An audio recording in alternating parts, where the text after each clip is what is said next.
Well, Leon, in just a few weeks, a group of D.C. women will compete in a rigorous race on the water. They won this race last year out of 15 teams from across the world. That took them to the Women's World Canoe Championships in Hawaii. Tonight's working woman, Pamela Boatler, and her team are making waves in a sport that's long reserved for men.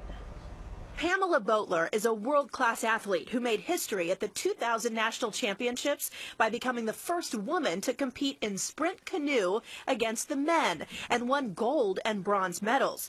Then last year, her team from the Washington Canoe Club won the Liberty Challenge in New York. We put together probably the most magical crew that I've raced with for outrigger canoe racing, and we beat the Hawaiians finally, and we won by 15 minutes. Now they're hoping to defend that title in just a few weeks. The team is made up of women between 29 and 55. They are architects, public health officials, and service members. Boatler works for the Department of Defense. After winning the New York race last year, they went to Hawaii for the big race, the Women's World Championship for outrigger canoeing. I like to consider myself a tough girl, but I was mildly freaking out. It is a 41-mile relay lasting 6 to 8 hours.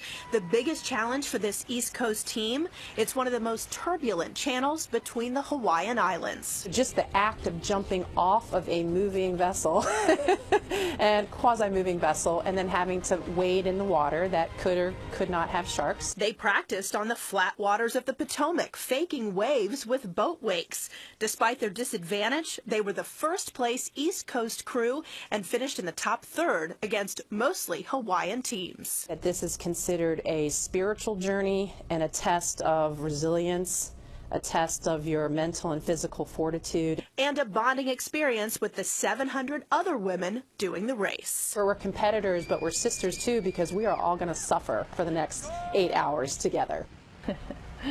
Suffer indeed. Now that team is hard at work now, practicing for the big race in New York. It's coming up June 20th, and they hope to defend their title and then maybe go back to Hawaii for the World Championships once again.